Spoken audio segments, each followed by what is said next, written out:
try to be that shining light. Try to be that person that makes somebody with a chronic illness smile more than cry.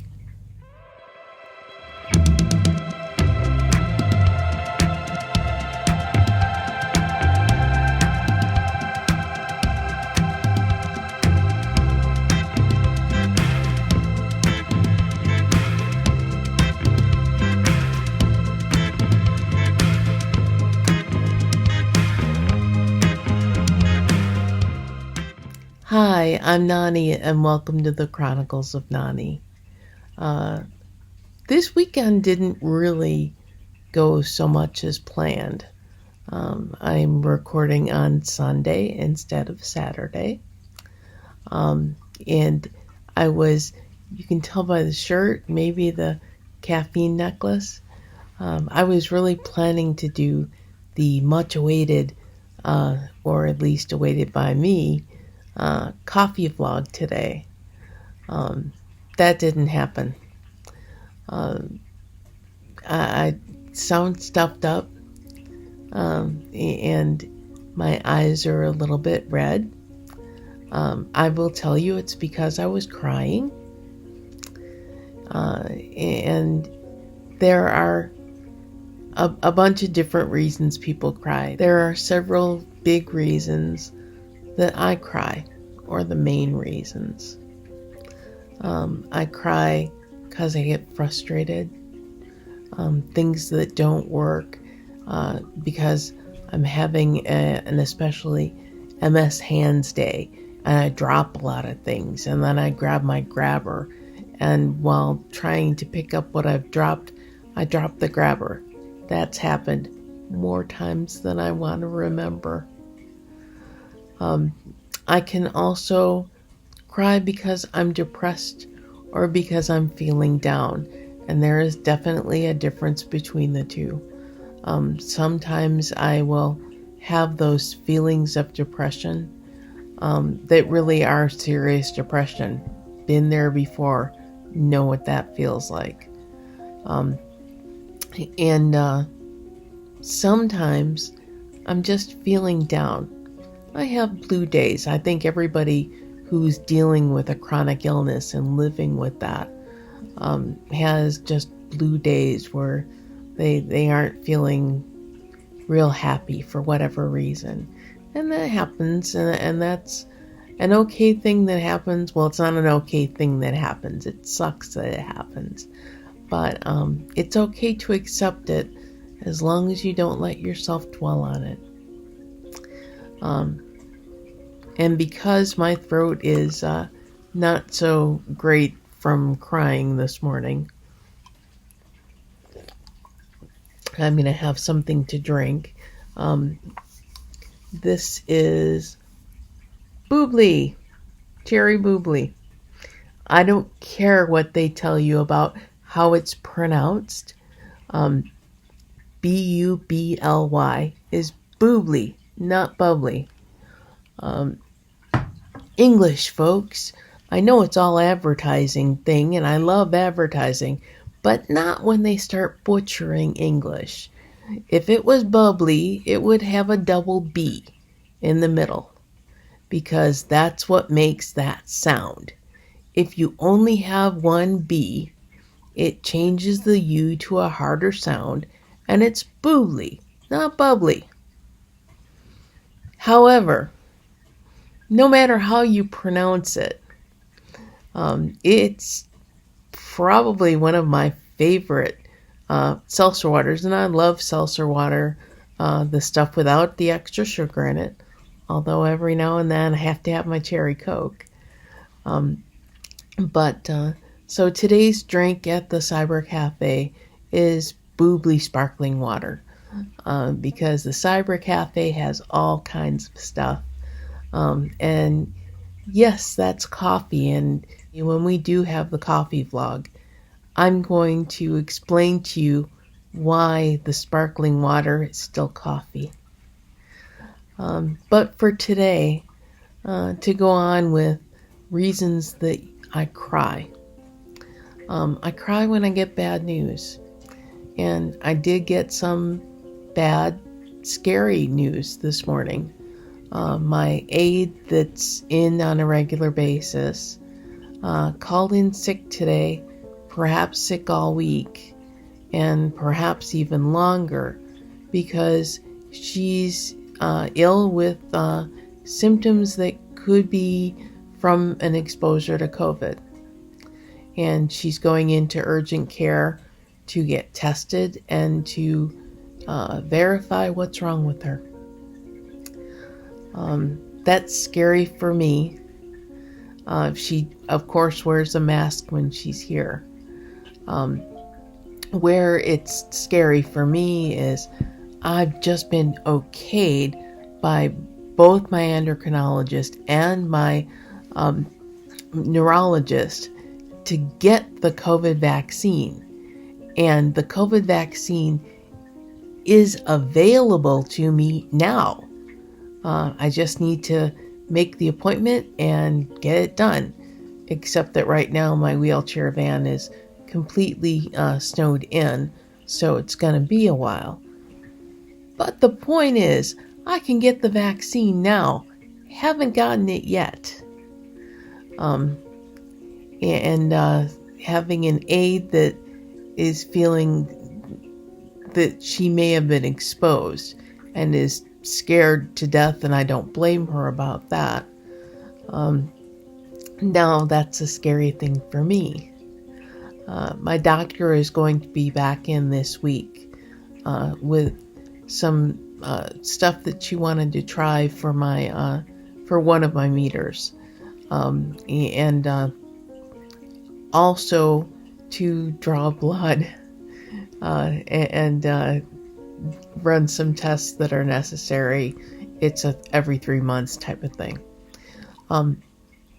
So I also sent her a text and said, my aide is out and may have been exposed to COVID. And I asked her if she could bring a testing kit. I know she can't bring in the vaccination to administer for me. I have to go out for that. But she may be able to do a test and bring in the things that are necessary to do the test. So we'll find out about that. Cross your fingers for both me and my new aide. She is not as fast as the old aide yet. She's only been here a couple of weeks. Hopefully she doesn't have that to worry about. And I don't either. And just keep your fingers crossed for both of us and for both of our families and people that we're around all the time. So yeah, bad news can make me cry. That's what made me cry today. Today it was the feeling of lack of support. Remember, we've talked before about the people that are with you all the time. And if you are with somebody with MS or any chronic illness all the time, you need to have conversations with them. You need to be able to tell them what you need, ask that person what they need, and have an understanding. And my thing this morning is not so much what you need and what you don't need. It's the realization that words can hurt, and they can hurt bad.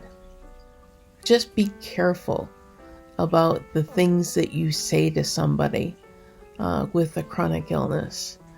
I consider this vlog to be something very important to me, that I get something new out there to talk to you, people that are watching, and people hopefully that will start watching even more, to pick up the extra subscribers and more people that join our family of support.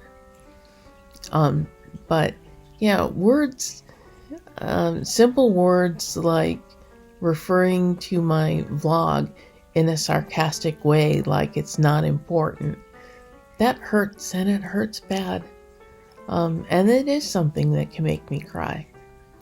And I did hear that to start the day off, which is basically a just cancel the whole day sort of thing. But I thought it was important to mention how important it is to understand that things that you say that you may not think are that big a deal can be something really terrible to somebody who feels helpless.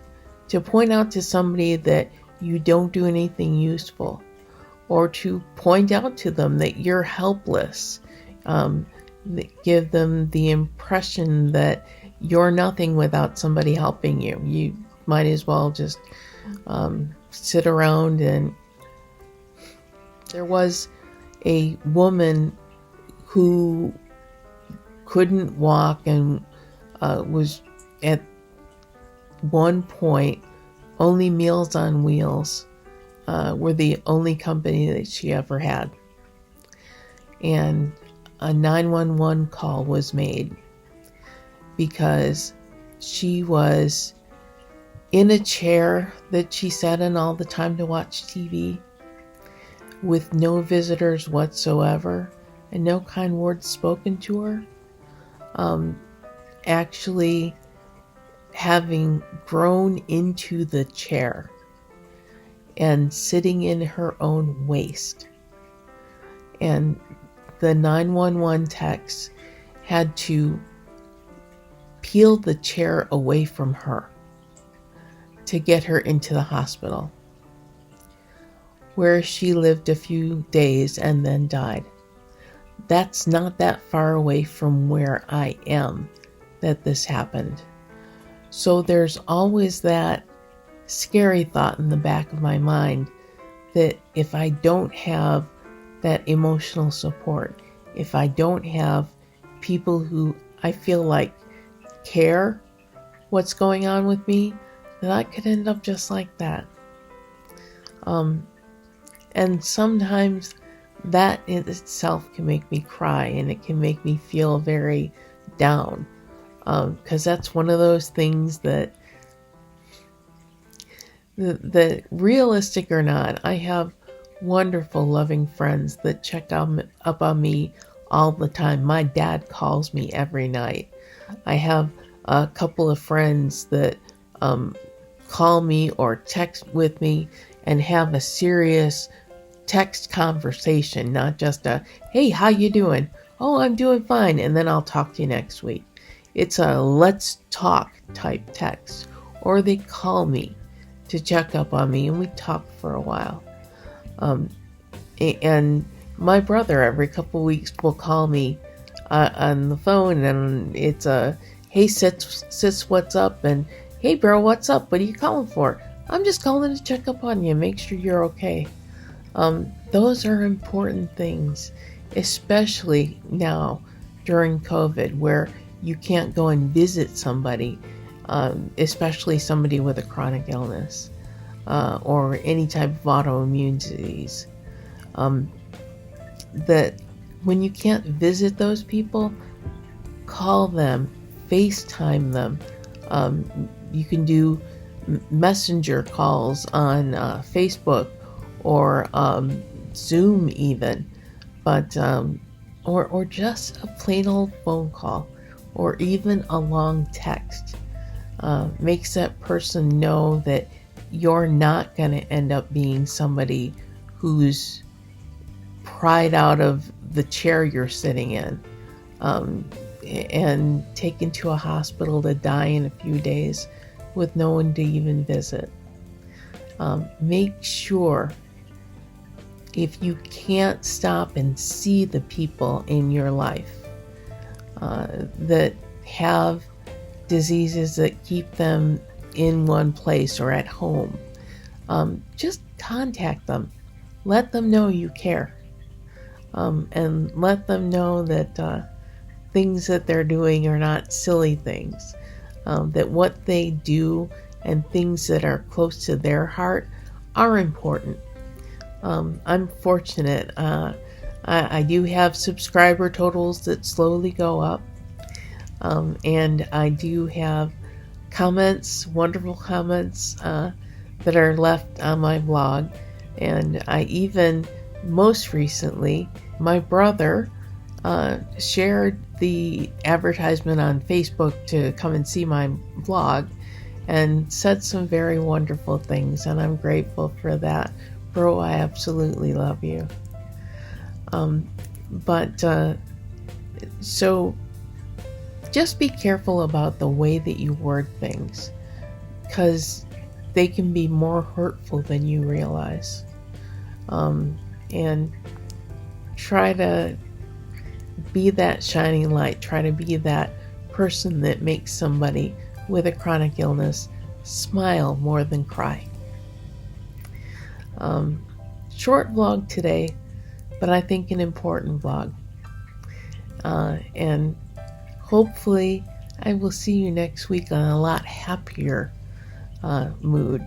But it's important to talk about bad days too. We've talked about that before. So if you want to see something happier, check out maybe jokes in my bad poetry. It's a good idea. And then one or the other maybe will make you want to subscribe if you are a new watcher, and I welcome that. But for now, thanks for being with me on a less than perfect day. And I can still smile even on bad days.